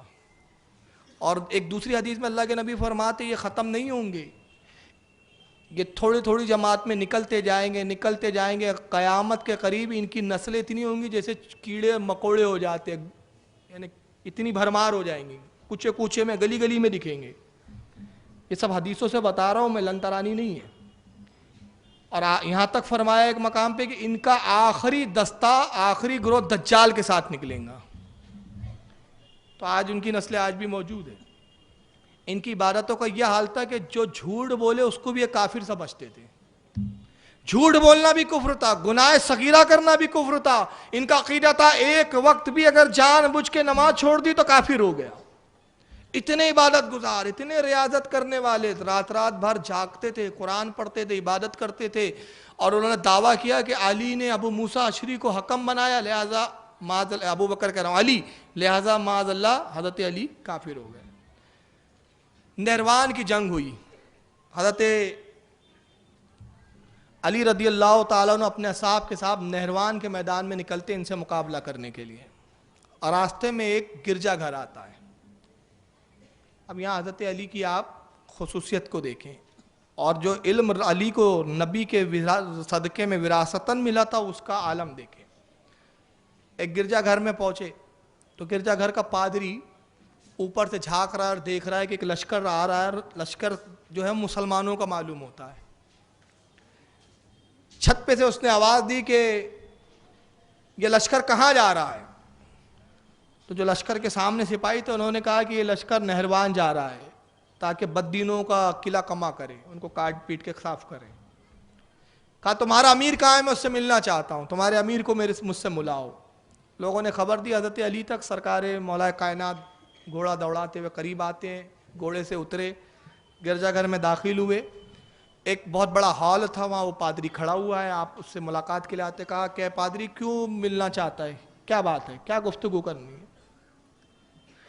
کہتا حضور آپ امیر ہیں اسلامی فوج کے؟ کہا ہاں. کہا میں ستاروں کا بہت بڑا جاننے والا ہوں, علم نجوم کا بہت ماہر ہوں. میں ابھی کل رات ستاروں کی گردش کو دیکھ رہا تھا, تو ابھی ستاروں کی جو گردشیں ہیں, جن محوروں میں جو ستارے ہیں, فلاں ستارہ فلاں محور پر ہے, فلاں ستارہ فلاں برج میں ہے, یہ ابھی الگ الگ برجوں میں جو ستارے ہیں, یہ 7 انتہائی منوس ہے. اس 7 میں آپ جنگ مت کیجیے, اگر آپ جنگ کریں گے تو ہار جائیں گے, شکست ہوں گی. آپ چاہیں تو یہاں قیام کریں, رک جائیں, ٹھہر جائیں, جب یہ 7 گزر جائیں 1-2 روز کے بعد تب آپ جنگ کیجیے گا. دیکھیں یہاں ایک مجاز بھی دیا جا رہا ہے. ہماری قوم کا آج حال یہ ہے کہ ہم شگونوں کی طرف بھاگتے ہیں, اور اللہ کے رسول نے فرمایا بدشگونی شرک ہے. شگون کیا؟ کانچ کا گلاس ٹوٹ گیا, ارے کام نہیں ہوگا. کوے نے کاؤں کیا, ارے مہمان آنے والا ہے. یہ سب بدشگونی اسلام میں نہیں ہے. کوئی شخص آ گیا, کہا ارے یہ تو بڑا منوس ہے کم بخت, اس کو دیکھ لیا کام ہی نہیں ہوگا. اس پر ایک بات یاد آ رہی ہے, چلیے عرض کر دیتا ہوں, اصلاح بھی ضروری ہے تھوڑی سی, بیانات تو ہوتے رہتے. اکبر بادشاہ کے زمانے میں ایک شخص تھا, مشہور تھا کہ بڑا منوس ہے, اس کو جو دیکھ لے اس کو دن بھر کھانا ہی نہیں ملتا. تو اکبر نے جب سنا, کہا میری رعایا میں اتنا منوس جو اس کو صبح پہلی بار دیکھ لے اس کو کھانا نہ ملے. کہا پکڑ کے لاؤ, اس کو پکڑ کے لایا. کہا میری خوابگاہ کے سامنے والے کمرے میں اس کو سلاؤ, سب سے پہلے کل اٹھوں گا اسی کو دیکھوں گا. صبح دروازہ کھلا, بادشاہ سلامت بیدار ہوئے, اس کو بھی دروازہ کھولا گیا, بادشاہ نے اس کو دیکھا, اس نے بادشاہ کو دیکھا. اتفاق کی بات, اتفاق ہی تھا. دن بھر بادشاہ ایسے کام میں مصروف ہوا کہ واقعی کھانا نہیں ملا, واقعی ایسی ہو گیا.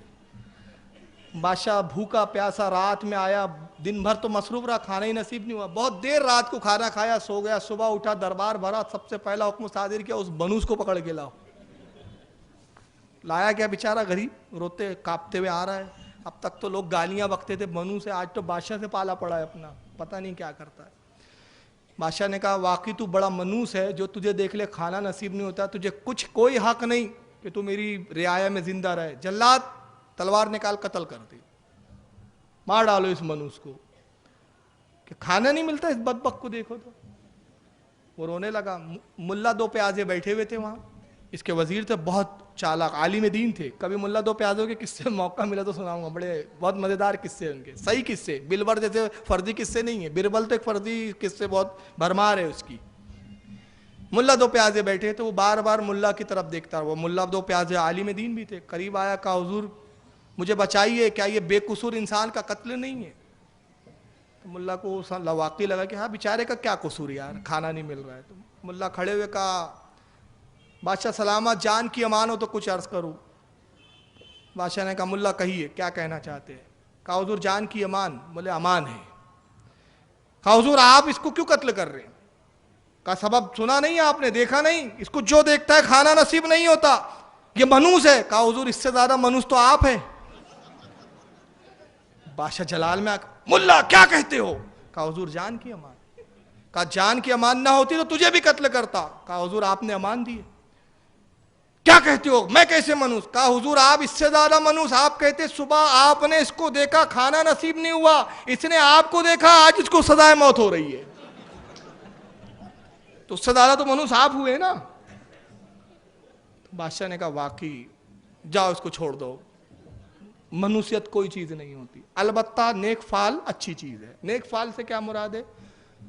نیک فعل یہ کہ آپ کہیں جا رہے, کوئی عالم دین سے ملاقات ہو گئی تو آپ نے کہا یار چلو عالم سے ملاقات ہو گئی, کام ہو جائے گا, یہ نیک فعل ہے. کوئی مشائخ سے, کوئی بزرگ سے, کسی پیر سے کہیں جا رہے ہیں, کوئی راستے میں مزار مل گئی, آپ نے سلام کیا, ایک خوشبو کا جھونکا آیا, تو یہ کچھ اچھی چیزیں پائی اور اس سے آپ نے ایک نیک فعل لی, یہ اسلام میں جائز ہے. مگر بدشگنی لینا یہ اسلام میں شرک کی طرح ہے. شرک اصغر کہا گیا اس کو. پورا مشرک نہیں ہو جاتا لیکن شرک اصغر کہا گیا. تو بہرحال وہ پادری نے یہی سب باتیں کہنا شروع کی. تو وہ مولا کائنات تھے. آپ نے فرمایا پادری تو ستاروں کے علم کے بارے میں کتنا جانتا ہے؟ کہا بہت کچھ, بلکہ یہ سمجھ لیجئے کہ اس وقت پوری قوم میں مجھ سے زیادہ سیاروں اور ستاروں کے علم کا جاننے والا کوئی نہیں ہے, میں علم نجوم کا ماہر ہوں. حضرت علی فرماتے اچھا بتا فلاں ستارہ اس وقت کہاں ہے؟ جس ستارے کا نام لیا اس نے کہا یہ نام تو میں نے آج تک سنا ہی نہیں. ارے اس کی نگاہ تو اتنی ہی تھی, وہ تو مولا کائنات تھے نا, ان کی نگاہ کہاں نہیں تھی. کہا اچھا چل یہ ستارے کے بارے میں نہیں جانتا, اچھا یہ بتا یہ ستارہ کہاں ہے؟ پھر ایک اور ستارے کا نام لیا, کہا اس کا بھی نام میں نے نہیں سنا. کہا افسوس کہ جب تو نے سیاروں کے کچھ نام ہی نہیں سنے, تو چند ستاروں کو جانتا, پھر کس بل بوتے پہ دعویٰ کرتا ہے کہ ہم تیری بات کو مان لیں. اچھا چھوڑ, دنیا کی بھی کچھ خبر ہے تجھے؟ تو آسمانوں کی خبریں دے رہا ہے. کہاں دنیا کی بھی بہت کچھ خبریں جانتا ہوں. کہا جہاں تو کھڑا ہے اس کے قدموں کے نیچے کیا ہے؟ جہاں تو کھڑا ہے. کہا مجھے نہیں معلوم, لا ادری, میں نہیں جانتا. کہا سن, تیرے ٹھیک قدموں کے نیچے زمین کے اندر 7 فٹ کی جب گہرائی میں کھودا جائیں گا تو ایک چاندی کا صندوق بڑا ہے, اور جب اس کو کھولیں گا تو اس میں ہیرے اور جواہرات ہے, اور اس میں اتنے درہم ہے, اس کی تعداد بتائی. پادری حیران ہو گیا. کہا یہ کیسے ہو سکتا ہے؟ میں برسوں سے, میرے باپ داداؤں کے زمانے سے گرجا گھر بنا ہوا ہے, آج تک کسی کو نہیں معلوم کہ خزانہ چھپا ہے. کہا کھود دیکھ لے, تصدیق کر لے. کدال لائی گئی, کھدائی ہوئی, اور جب 7 فٹ ٹھیک کھودی گئی تو ویسی چاندی کا صندوق تھا, اور اس میں ہیرے تھے, جواہرات تھے, اور جتنے درہم حضرت مولا کائنات نے بتائے تو اتنے ہی درہم بھی تھے. قدموں میں گرا کہتا ہے علی یہ تو بتائیے یہ علم آپ کو کس نے عطا کیا, کس نے ملا؟ آپ نے فرمایا میرے آقا محمد صلی اللہ تعالی وسلم نے.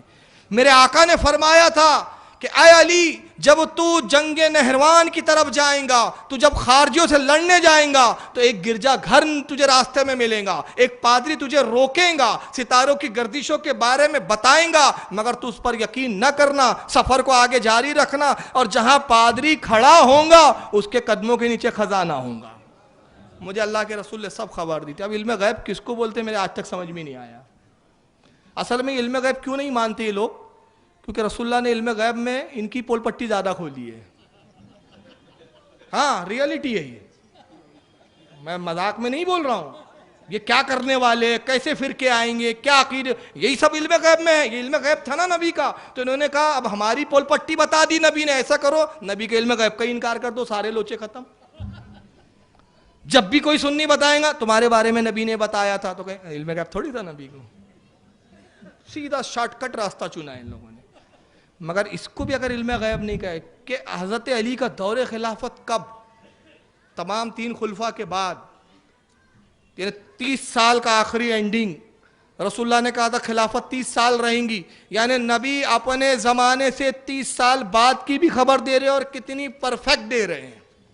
جیسے اس پادری نے سنا قدموں میں گرا, کہا واقعی محمد حق ہے, دین محمدی حق ہے, اسلام میں داخل کر لیجئے. اسلام میں داخل فرمایا, اور داخل فرمانے کے بعد اسکول چلتے ہیں لے کر. ساتھ میں یہ بھی ہو گیا, نہروان کی جنگ ہوئی. مسلمان جتنے آپ کے ساتھ تھے, آپ کے چاہنے والے, جب انہوں نے دیکھا یہ اتنے عبادت گزار یہ خارجی, جب وہ آئے تو ان کا حال یہ تھا کہ خیمے لگے, رات بھر قرآن کی تلاوت کی آوازیں آتی. اب یہ پریشان, ایک گروہ آتا ہے حضرت علی کے پاس, کہتے ہیں کہ آقا کس سے جنگ کرنے آئے ہیں ہم لوگ, ان سے, یہ تو اتنے عبادت گزار کہ ساری راتیں قرآن پڑھتے ہیں, ان کے خیموں سے قرآن کی آوازیں آتی ہے, نفل پڑھتے ہیں, ایک وقت کی نماز نہیں چھوڑتے, اے علی کہیں ایسا تو نہیں کہ ہم غلطی پر ہیں؟ دیکھیے وہ ٹھیک وہی حالت تھی جو آج ہمارے مذبذب سنیوں کی حالت ہے. ارے یار یہ تو اتنی نماز پڑھتے، یہ کیسے غلط ہو سکتے ہیں؟ نہیں، ہنسنے کی بات نہیں ہے میرے عزیز، میرے چچا جان، چچا ہے وہ ہمارے، یہ ریئلٹی ہے. کیوں؟ ہمارا ناپنے کا پیمانہ غلط ہے. جو پیمانہ ہے نا وہ غلط ہے. اللہ کے رسول نے پیمانہ کیا دیا تھا؟ عبادت سے مت پرکھو، عقیدے سے پرکھو. ہم نے تھرمامیٹر ہی غلط یوز کیا ہے. صحیح تھرمامیٹر یوز کرو گے تو یہ بالکل سمجھ میں آنے لگیں گے ہم کو. وہی تو پوزیشن وہاں تھی جو آج ہمارے ساتھ ہے. یار یہ تو جماعت کے لیے نکلتے، تبلیغ کے لیے نکلتے، اتنی محنت، اتنی مشقت، دن رات پیٹھ پہ بورے بستر لا دے رہتے ہیں، یہ کیسے غلط ہو سکتے ہیں؟ سنی تو ڈھول بجاتا ہے، سنی تو قوالی سنتا ہے، سنی تو چادر چڑھاتا ہے، سنی تو درگاہوں پہ بیٹھا رہتا ہے، سنی جھومتا رہتا ہے، گاتا رہتا ہے، تھرکتا رہتا ہے. سنی کیسے صحیح؟ سب سے پہلے تو کہہ دوں سنیت یہ ہے ہی نہیں. ہمارے کس علماء نے کہا ڈھول بجاؤ؟ ہمارے کس عالم نے کہا کہ قبروں پر عورتوں کو لے جاؤ، عورتوں کا ہجوم کرو؟ اعلیٰ حضرت نے اس پر کتابیں لکھی ہے پوری. یہ مذہب نہیں ہے، مگر پلاننگ کے ساتھ اس کو مذہب بتا کے ہمیں بدنام کیا گیا اور اپنی عبادت کے شو روم کو سامنے لا لا کے دکھایا گیا. یہ عبادت کا شو روم ہے، اس کو دیکھو، شوکیس ہے یہ سب. اب میں عرض کر رہا ہوں کہ وہی معاملہ وہاں تھا. کہا کہ یہ کیسے غلط ہو سکتے ہیں؟ تو مولا کائنات نے فرمایا سنو، ان کی عبادتوں کو مت دیکھو. یہ بخاری کی حدیث ہے اب میں جو بتا رہا ہوں، بخاری شریف کی. ان کی عبادت کو مت دیکھو، قسم خدا کی اللہ کے رسول نے مجھے اس کی پیشن گوئی کی تھی. اور میں تمہیں ایک ایسی نشانی بتاتا ہوں جو تمہارے قلب کے لیے اطمینان کا سبب ہوں گی اور تم جان جاؤ گے کہ حق ہمارے ساتھ ہے. ان کی عبادتوں کے دھوکے میں مت آؤ. ان میں ایک شخص ہے، جب تم جنگ ختم ہو جائے تو ضرور اس شخص کو تلاش کرنا کہ میرے آقا نے مجھے خبر دی تھی علی جب تو خارجیوں سے لڑیں گا تو 10 سے زیادہ تیرے آدمی مارے نہیں جائیں گے اور خارجیوں کے 10 سے زیادہ بچ کر نہیں جا پائیں گے. کیا فرمایا تھا رسول نے؟ تیرے 10 سے زیادہ ساتھی مارے نہیں جائیں گے اور خارجی 10 سے زیادہ بچ کر نہیں جائیں گے. ایک پیشن گوئی یہ کی تھی میرے آقا نے. اور دوسرا فرمایا تھا کہ ذو الصدیہ، اس میں ایک شخص ہوگا اور اس کی نشانی یہ ہے کہ اس کی گردن اور کاندھے کے درمیان ایک گوشت کا لتھڑا ایسا ہوگا جیسے عورت کا پستان ہوتا ہے. تم جنگ کرو، مجھ پر بھروسہ رکھو، جب جنگ جیت جائیں گی حق تمہیں خود واضح ہو جائیں گے. جب یہ تسلی دی اور یہ 2 پیشن گوئیاں رسول اللہ کی بتائی تو آپ کے ساتھیوں کی دھارس بنی، ہمت بنی. صبح جنگ ہوئی اور جب جنگ ہوئی تو وہی ہوا جو حضرت مولا کائنات نے جس کی خبر دی تھی. 10 سے زیادہ کوئی بچا نہیں ان کے ہاں، بھاگے. اور حضرت علی کے ماننے والوں میں 10 سے زیادہ 11واں کوئی شہید بھی نہیں ہوا، سب مارے گئے خارجی، لاشوں کے انبار لگ گئے. حضرت علی نے فرمایا تلاش کرو، ذو الصدیہ کو تلاش کرو. ذو الصدیہ کہتے ہیں مطلب 2 گوشت کے لوتھڑوں والا. تلاش کرو اس کو. جب تلاش کرے تو اس کی لاش نہیں ملی. لوگ آئے، کہا کہ اے علی اس کی لاش ہمیں نظر نہیں آ رہی ہے، کہیں بھاگ تو نہیں گیا؟ کہا کہ قسم خدا کی میرے رسول کا کہا ہوا حرف برابر بھی جھوٹا نہیں ہو سکتا، اچھے سے تلاش کرو. پھر جب تلاش کیا گیا تو 40 لاشوں کے نیچے دبا ہوا تھا. جب نکالے اور دیکھا تو گردن اور کاندھے کے درمیان گوشت کا لتھڑا تھا. آپ نے بے ساختہ فرمایا صدق رسول اللہ صلی اللہ علیہ وسلم، میرے آقا صلی اللہ علیہ وسلم نے بالکل سچ فرمایا تھا. اس کے بعد آپ فرماتے کون ہے جو کوفہ جائے اور نیروان کی فتح کی خوشخبری سنائے؟ عبد الرحمن ابن ملجم آتا ہے، کہتا آقا مجھے اجازت دیجئے. آپ نے فرمایا کہ ٹھیک ہے. پھر آپ ایک تخت پہ جلوہ گر ہوتے ہیں اور اس وقت رسم تھی کہ جب فتح یابی ہوتی تھی تو جو امیر ہوتا تھا، بادشاہ ہوتا تھا، وہ تحفے اور طائب بانٹتا تھا. کارنامے جو انجام دیتے تھے جنگوں میں ان کو انعامات دیے جاتے تھے، بھائی تم نے بڑے جنگ میں کارنامے دیے، جیسے آج بھی ہوتا ہے میڈل دیے جاتے ہیں فوجیوں کو. اور فوجی تحفے پیش کرتے تھے اپنے امیر کو کہ بھائی خوشخبری ہے، آج جیتے، فتح ہو گئی تو یہ تحفے قبول کرے. تو حضرت علی بھی طائف بانٹ رہے ہیں اور آپ کے ساتھی آپ کے اصحاب بھی تحفے دے رہے ہیں. ابن ملجم آتا ہے مصر کی بنی ہوئی ایک بہترین تلوار ہے جس پہ نقاشی ہے, نگ جڑے ہوئے ہیں, چمکدار تیز دھار والی تلوار جس کو دیکھو تو دیکھتے رہ جائیں آپ, اتنی خوبصورت تلوار لاتا ہے اور حضرت علی کے قدموں میں رکھتا ہے, کہتا ہے آقا یہ میری طرف سے قبول کیجئے, یہ تلوار میں نظر کرتا ہوں. آپ نے تلوار اٹھائی, فرمایا اس کو اپنے پاس رکھ, اگر یہ تو مجھے دے دیں گا تو پھر کس سے مجھے قتل کریں گا؟ یہی تو وہ تلوار ہے جو میرا خون بہائیں گی.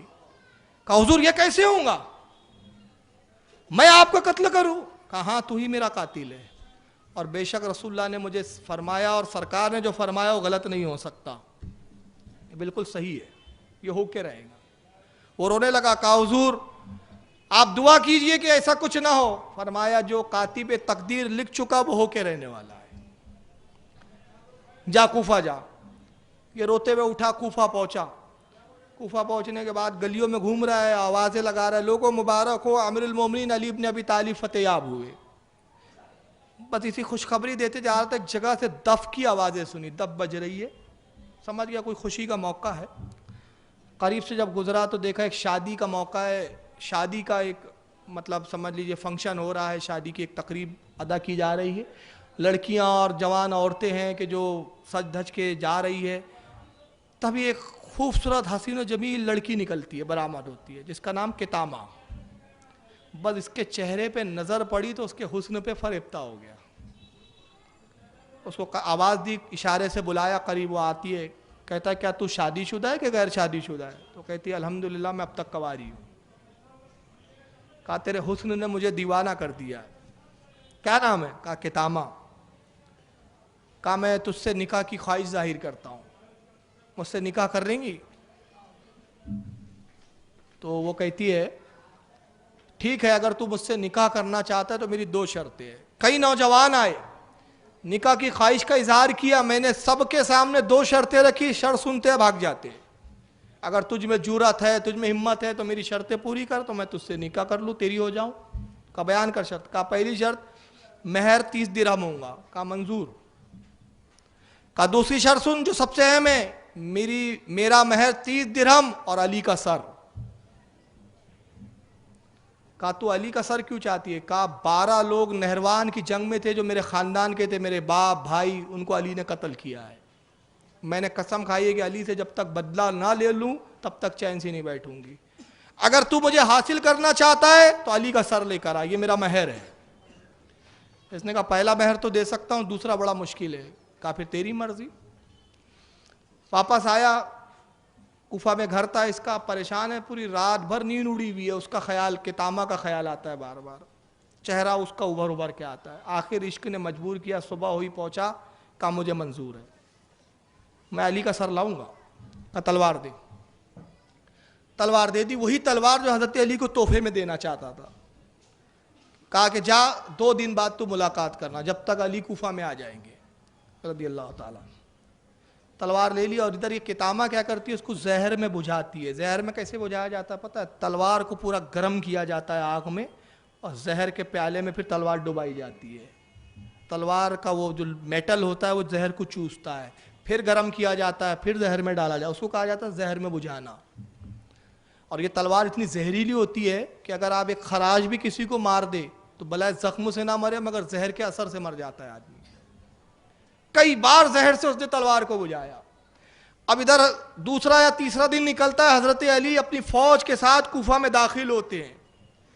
نعرے تکبیر کی آوازیں بلند ہوتی ہے, فتح یاب لشکر کوفہ میں داخل ہوا. حضرت علی جامع مسجد کوفہ میں تشریف لائے, 2 رکعت نماز شکرانہ ادا کی, اپنے منبر پہ تشریف لاتے ہیں اور خطبہ ارشاد فرماتے ہیں. اس میں ایک شعر پڑھتے ہیں آپ عربی زبان میں. مفہوم یہ تھا کہ عنقریب جو مجھے قتل کرنے والا ہے اس کو انتظار کس بات کا ہے, اگر وہ قتل کے لیے تیار ہے تو میں بھی اپنی گردن لیے ہوئے اس کی خدمت میں حاضر ہوں. یہ مفہوم تھا اس طرح کا کچھ. تو ابن ملجم سمجھ گیا کہ یہ میری طرف اشارہ ہے. عبد الرحمن ابن ملجم بیٹھا ہوا ہے, اٹھ کے آتا ہے, آپ کے قدم پکڑتا ہے. آپ ایک جملہ فرماتے ہیں, میں اس کی زندگی چاہتا ہوں اور یہ میری موت چاہتا ہے. کہا آقا یہ کیسے ہوں گا کہ میں آپ کو قتل کروں, آپ کیوں بار بار کہتے ہیں کہ میں آپ کا قاتل ہوں؟ کہا یہ ہو کر ہی رہیں گا. تبھی ایک آپ کے ساتھی کھڑے ہوتے ہیں, کہتے حضور ہم دیکھ رہے ہیں کہ جب سے نہروان کی جنگ فتح ہوئی اس کے بعد سے آپ اپنی موت کی بات کرتے ہیں. آپ کہتے ہیں آپ قتل کیے جائیں گے، قتل کیے جائیں گے، اور آپ قاتل کی اشارے بتاتے ہیں، نشانیاں کچھ بتاتے ہیں، نام نہیں بتاتے. اس کا مطلب آپ جانتے تو حضور آپ حکم دیجئے تاکہ ہم اس کو قید کر لیں، اس کو گرفتار کر لیں، تاکہ یہ واقعہ رونما ہونے سے رہ جائے، آپ کا قاتل پکڑ لیا جائے.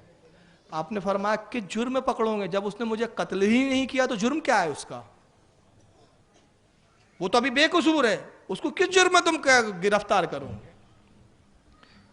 19 رمضان شروع ہوتے 19 رمضان کی تاریخ، 18 رمضان کی رات کو 3 لوگ جمع ہوتے ہیں. کتامہ نے 2 اور لوگوں کو بلایا جو خارجی تھے. میں مختصر بتا رہا ہوں، تفصیلات تو بہت ہے، اگر تفصیلات میں ہم جائیں گے تو کئی دن لگ جائیں گے. میں نے جنگ صفین بھی چھوڑا ہے، ابھی بہت ساری جنگوں کا تذکرہ نہیں کر پایا ہوں. حالانکہ صفین کی بھی جنگ کے بہت سارے حضرت علی کی کچھ کرامات ہے، اس میں شجاعت کے ذکر ہے، لیکن بہرحال اب موقع نہیں ہے، انشاءاللہ پھر کبھی ملا تو. اس میں 2 لوگ اور ہیں. رات میں پلاننگ ہوتی ہے کہ 3 لوگوں کو ایک ساتھ ختم کرو، پورے مسلمانوں کی قوت ختم ہو جائے گی. یہ 3 جب تک ہے مسلمان یکجٹ ہے، مسلمانوں میں قوت و طاقت ہے. ایک امیر معاویہ ہے شام کے اندر، 2 عمرو ابن عاص ہے مصر کے اندر، کوفہ میں علی ہے. ایک ہی ٹائم ایٹ اے ٹائم 19 رمضان کو فجر کے وقت تینوں پہ حملہ کیا جائے اور تینوں کو، اسلام کی 3 بڑی شخصیات کو قتل کر دیا جائے. یہ پلان ہوتا ہے. عبد الرحمن ابن ملجم کی ذمہ داری علی کو قتل کرنا، اور باقی 2 اور لوگ تھے، اس میں عمرو ابن بکیر ایک ہے، اس نے حضرت معاویہ کی قتل کی ذمہ داری لی. ایک تیسرا اور ہے، اس نے حضرت عمرو ابن عاص کی لی. ادھر تو یہ ہوا کہ 19 رمضان کو جب فجر کا وقت آیا تو امیر معاویہ بیمار تھے، اتفاقاً آپ نماز کو ہی نہیں گئے. نہیں گئے، آپ کو حملہ ہوا لیکن پکڑ لیا گیا، آپ کو کچھ چوٹیں آئی اور اس کے بعد آپ صحت یاب ہو گئے، یعنی حملہ ٹھیک سے نہیں ہو پایا. اور ادھر یہ ہوا کہ عمرو ابن عاص بیمار تھے، اتفاق سے نماز کو ہی نہیں گئے، ان کی جگہ دوسرے امام صاحب نماز پڑھا رہے تھے، دھوکے میں وہ شہید ہو گئے. 19 رمضان کی شب کو حضرت امام حسن کے گھر آپ ٹھہرے ہوئے، حضرت علی. معمول یہ ہے کہ ایک دن امام حسین کے گھر قیام رہتا ہے، ایک دن امام حسن کے گھر قیام رہتا ہے. آپ باہر نکلے، اپنی داڑھی کو سہلا رہے، آسمان کی طرف دیکھ رہے ہیں اور بار بار فرماتے ہیں صدق رسول اللہ صلی اللہ علیہ وسلم، صدق رسول اللہ صلی اللہ علیہ وسلم، اللہ کے رسول نے سچ فرمایا، اللہ کے رسول نے سچ فرمایا. امام حسن عرض کرتے بابا جان، نانا جان نے کیا سچ فرمایا؟ کہا بیٹا حسن، یہی وہ رات ہے جس رات تجھے اب مجھ سے جدا کر دیا جائے گا. یہی رات رسول اللہ سے ملاقات کی رات ہے، یہی رات اپنے پروردگار کی بارگاہ میں حاضر ہونے کی رات ہے. کہا بابا جان پھر جب آپ سب جانتے تو حکم دیجئے کہ اس قاتل کو میں قتل کر دوں. کہا بیٹا کس جرم میں اسے قتل کروں گے؟ آپ نے کہا حکم دیجئے کہ ہم پہرے بٹھا دے. فرمایا تقدیر الہی میں جو لکھا جا چکا، تقدیر کاتب تقدیر جو لکھ چکا اس کو بدلا نہیں جا سکتا، لہذا مجھے کوئی پہرے کی ضرورت نہیں. پوری رات آپ جامع مسجد کوفہ میں عبادت کرتے رہے. سحری کے وقت امام حسن کی جانب سے شربت لایا گیا، آپ نے شربت کو نوش فرمایا اور فجر کی اذان خود ہی دی. آپ نے مؤذن مسجد میں نہیں آیا تھا، فجر کی اذان دی. ادھر یہ کتامہ کے گھر عبد الرحمن ابن ملجم سویا ہوا ہے، اذان کی آواز آتی ہے مولا کائنات کی، اٹھائے عبد الرحمن اٹھ اٹھ، دیکھ اذان کی آواز آ رہی ہے اور اذان علی دے رہے. یہی موقع ہے، اس کا مطلب کہ علی مسجد میں تنا ہے، جا اور اپنا وعدہ وفا کر. عبد الرحمن اٹھتا ہے، ساتھ میں 2 ساتھیوں کو لیا، کہا کہ اگر میں حملے میں ناکام ہو گیا تو تم آ کے علی کو قتل کر دینا. عبد الرحمن کے آپ نے سنت کی نیت بانی فجر کی، پہلی رکعت کا سجدہ کیا اور دوسری رکعت کے قیام میں کھڑے تھے. عبد الرحمن ابن ملجم آیا، سامنے سے پیشانی پہ سخت وار کیا، پیشانی زخمی ہوئی، خون کا فوارہ نکلا اور داڑھی پوری اور چہرہ سرخ ہو گیا. عبد الرحمن بھاگا، دونوں ساتھی بھی بھاگے، کام ہو گیا. صرف ایک ہی وار کیا، اس کو معلوم تھا کہ زہر میں بجھی ہوئی تلوار ہے، ایک ہی وار کافی ہے. خوف تھا کہ اگر دوسرے وار کے لیے رکو کہیں ایسا نہ ہو کہ علی اگر میرا ہاتھ پکڑ لے تو پھر کسی کی طاقت نہیں کہ علی کی گرفت سے اپنا ہاتھ کو چھڑا سکے. ایک وار کیا اور بھاگا. جیسی داڑھی سرخ ہوئی، کچھ مسجد میں داخل ہوئے، شور ہوا، امیر المومنین کو حملہ کیا گیا. امام حسن دوڑے، دوسرے اصحاب دوڑے، داڑھی سے خون بہہ رہا ہے، آپ کا پورا چہرہ سرخ ہے. آپ نے اپنے ہاتھ کو پھیرا، خون داڑھی سے لیا اور لینے کے بعد اس کو اچھالا اور فرمایا صدق رسول اللہ صلی اللہ علیہ وسلم. اور دوسرا جملہ فرماتے فزت برب الکعبہ، قسم رب کعبہ کی میں کامیاب ہو گیا. امام حسن عرض کرتے بابا جان یہ کون سے کامیابی کا موقع ہے؟ کیا رسول اللہ نے سچ فرمایا تھا؟ کہا بیٹا تمہارے نانا نے کہا تھا کہ علی جس وقت تمہاری داڑھی سرخ ہو جائے، میں ایک مرتبہ بیمار تھا، رسول اللہ میری عیادت کے لیے آئے، میں تیز بخار سے تپ رہا تھا اور مجھے وہ زندگی سے امید نہیں تھی، میں نے عرض کیا یا رسول اللہ اگر موت ہے تو آپ دعا کیجئے کہ میری روح جو ہے آسانی سے نکلے، یہ جو تکلیف میں برداشت کر رہا ہوں یہ تکلیف ختم ہو جائے۔ اللہ کے نبی نے فرمایا اے علی ابھی تو تمہیں صحت ہوں گی، ابھی تمہاری انتقال کا وقت نہیں آیا ہے، وصال کا وقت نہیں آیا ہے، تمہاری تو شہادت ہوں گی اور اس وقت تم شہید ہوں گے جب تمہاری داڑھی سرخ کر دی جائیں گی، خون سے رنگین کر دی جائیں گی۔ یہ وہی موقع ہے، داڑھی سرخ ہو گئی، بیٹا اب یہ میرا آخری وقت ہے۔ گھر لایا گیا، حکیم صاحب کو بلایا گیا، طبیب آتے ہیں، جب انہوں نے دیکھا تو چیخ پڑے، کہا واللہ قسم خدا کی میں مولا کائنات کا علاج نہیں کر سکتا، یہ اتنا شدید زخم ہے اور اتنا شدید وار ہے، ایسی زہر میں بجھی بھی تلوار سے وار کیا گیا ہے کہ جس سے بچ پانا ممکن نہیں ہے۔ بہرحال انہوں نے کچھ مرہم وغیرہ لگانے کی کوشش کی لیکن زخم بہت کاری تھا، پیشانی اچھی خاصی پھٹ چکی تھی، بلکہ علماء یہاں تک لکھتے ہیں کہ اتنا پھٹا تھا آپ کی پیشانی کہ آپ کا بھیجا نظر آ رہا تھا۔ آپ نے فرمایا کہ عبد الرحمن ابن ملجم میرا قاتل ہے، جاؤ اس کو گرفتار کرو۔ یہ گھر میں جا کے اپنے چچا کے گھر میں چھپ گیا، آپ کے اصحاب گئے اس کو پکڑ کے لایا، زنجیروں میں جکڑ کے لایا گیا، فرمایا اس کو زرکوب نہ کرو، مارو نہیں، پیٹو نہیں، اس کو جاؤ قید میں رکھو اور جو میں کھاؤں وہی اس کو بھی کھلانا، جو مجھے پلایا جائے وہی اس کو بھی پلانا، خبردار اس پر کوئی تشدد نہ کیا جائے، اگر میں بچ جاؤں تو میں خود اس کا فیصلہ کروں گا اور اگر میری شہادت واقع ہو جائے تو میں اپنے بیٹے حسن کو وصیت کرتا ہوں اس نے ایک وار کیا ہے تو بھی ایک ہی وار کرنا، دوسرا وار نہیں۔ یعنی انصاف بھی دیکھیں آپ، حضرت مولا کائنات کی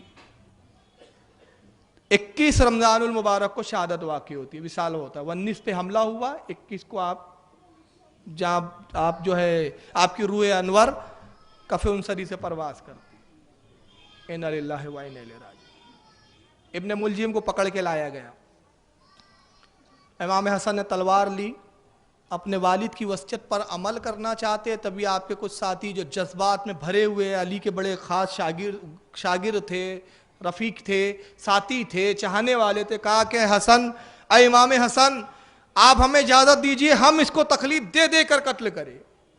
کہا میں اس کی اجازت کیسے دے سکتا ہوں جبکہ میرے والد کی وصیت ہے؟ کہا وصیت آپ کو کی گئی ہے، ہم تو آپ کے والد کی وصیت کے پابند نہیں ہیں، والد کی تو وصیت یہ ہے نا کہ آپ ایک وار کرنا، ہم صرف اس کو اتنا ہی تکلیف دیں گے کہ یہ مرنے نہ پائے، اس کے بعد پھر آپ کو اختیار ہے کہ آپ ایک وار میں اس کا کام کر دیں۔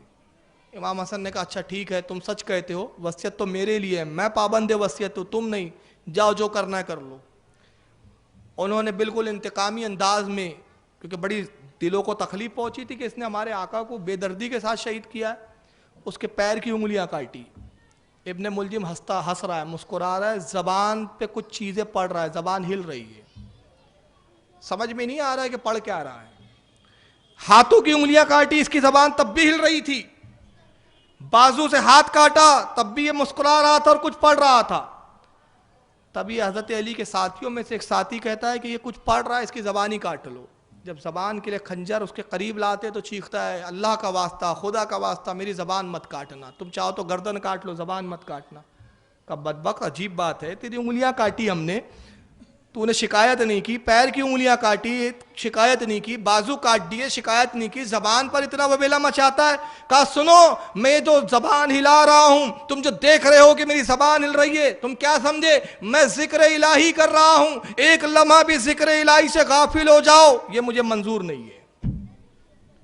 آپ اندازہ لگائیے، میں بتانا یہ چاہ رہا ہوں، یہ اس کو علامہ دمیری رحمۃ اللہ علیہ نے، امام دمیری نے حیات الحیوان میں اس روایت کو نقل کیا ہے، جو آج سے 900 سال پہلے کے بزرگ عالم گزرے ہیں، امام گزرے اپنے وقت کے، حیات الحیوان کی جلد نمبر 2 میں اس کو نقل کیا۔ بتانا یہ چاہ رہا ہوں کہ قوم کتنا فریب کھاتی ہے ہماری، یہ قاتل علی ہے مگر عبادت کا یہ حال کہ ایک لمحے بھی عبادت سے غافل رہنا اس کو منظور نہیں ہے، اور ہے قاتل علی، تو کسی کی عبادت دیکھ کے متاثر مت ہوا کرو۔ تو اس کی بہرحال زبان تو نہیں کاٹی، حضرت امام حسن آگے بڑھتے تلوار سے وار کیا، ایک ہی وار میں اس کا کام تمام کر دیا۔ اب 3-4 روایتیں حضرت علی کے قبر مبارک کو لے کر. ایک روایت یہ ہے کہ اونٹ پر لے جایا گیا, اونٹ بتکا آپ کے جسم مبارک کو لے گیا اور پھر فرشتوں نے آپ کو دفن کیا. ایک روایت یہ ہے کہ حضرت فاطمہ الزہرا کی مزار کے بازو آپ کو دفن کیا گیا. اس میں بڑا اختلاف ہے آپ کے مزار کو لے کر. ایک روایت یہ ہے کہ امام حسن امام حسین آپ کا غلام قمبر اور کچھ اور ساتھی لے جا رہے تھے آپ کے جنازے کو کہ حضرت خضر علیہ السلام ظاہر ہوتے اور انہوں نے رہنمائی کی اور وہاں پہ دفن کیا گیا. ایک یہ ہے کہ آپ کے گھر کوفہ کی ہی گھر کے اندر آپ کو دفن کیا گیا. ایک روایت یہ ہے کہ کوفہ کی جامع مسجد کے قریب دفن کیا گیا. مگر آپ کا بھی جو مزار ہے وہ نجف اشرف میں مشہور ہے. اب اس کی جو روایت ملتی ہے وہ یہ ہے کہ ہارون رشید ایک مرتبہ شکار کے لیے نکلتے ہیں اور اپنے کچھ شکاری کتوں کو انہوں نے جانور کے پیچھے چھوڑا. شکاری کتے ہوتے تھے جو جانور کو پکڑ کے دبوچ لیتے تھے. تو وہ شکاری کتے ایک شکار کے پیچھے دوڑے. ایک مقام یہ آیا کہ وہ جانور رک گیا جس کا شکار کرنا تھا اور کتے بھی رک گئے. حضرت ہارون رشید نے دیکھا بڑا عجیب معاملہ, یہ شکار بھی آگے نہیں بڑھ رہا اور یہ شکاری کتے بھی نہیں بڑھ رہے اور شکاری کتے اس پہ حملہ بھی نہیں کر رہے. یہ بھی ہانپ رہا ہے وہ بھی ہانپ رہے ہیں. سب بڑا تعجب ہوا. قریب پہنچے دیکھا تو بہت متعجب ہوئے. چنانچہ آپ آتے ہیں اور ایک بزرگ کو اس کا ذکر کرتے ہیں. وہ بزرگ آئے اور وہ کہتے ہیں کہ امیر المومنین جانتے ہو اس کی وجہ کیا ہے کہ یہاں کتوں نے اس پر حملہ کیوں نہیں کیا اور اس کے آگے بڑھنے سے شکار نے بھی انکار کیوں کر دیا. اس کو معلوم تھا میں یہاں محفوظ ہوں, یہ کتے مجھے نہیں ماریں گے شکاری. کہا وہ کیوں کر؟ کہا وہ اس لیے کہ یہ یہاں پر حضرت مولا کائنات علی مرتضیٰ کا مزار ہے, یہ آپ کا روضہ انور ہے. کہا تم کیسے کہہ سکتے ہو, اتفاق بھی تو ہو سکتا ہے. کہا سنو, امام زین العابدین اکثر یہاں آ کے فاتحہ پڑھا کرتے تھے, امام باقر بھی آیا کرتے تھے, میرے والد امام زین العابدین کے ساتھ رہا کرتے تھے اور میرے والد مجھے بھی جب میں چھوٹا تھا یہاں لایا کرتے تھے. گویا یہ اس بات کی دلیل ہے کہ حضرت مولا کائنات یہاں مدفون ہے. ہارون رشید نے وہاں پتھر وغیرہ لگا دیے, مزار کو تعمیر کیا. پھر بعد میں اور سلاطین بادشاہ آتے رہے, تعمیرات ہوتے رہی. یہی وہ جگہ ہے جو نجف اشرف کہلاتی ہے جہاں آپ کا مزار اقدس مرجع خلائق ہے. اور دنیا کا یہ واحد مقبرہ ہے جہاں 40 ٹن سونا لگا ہوا ہے. اتنا مہنگا کوئی مقبرہ کہیں کا نہیں ہے, یہ دنیا کا واحد مقبرہ. اور علماء فرماتے جیسے ابن جوزی وغیرہ نے لکھا کہ جمہور کا اتفاق یعنی علماء کی کثیر جماعت کا اتفاق یہی ہے کہ نجف اشرف ہی آپ کا مزار اقدس ہے. یہاں سے آج بھی فیض جاری ہے. اللہ تعالیٰ مالک کائنات حضرت امیر المومنین علی مرتضیٰ رضی اللہ تعالیٰ عنہ کی فیوز و برکات سے ہم سب کو متفق فرمائے, اہل بیت کا محب بنا.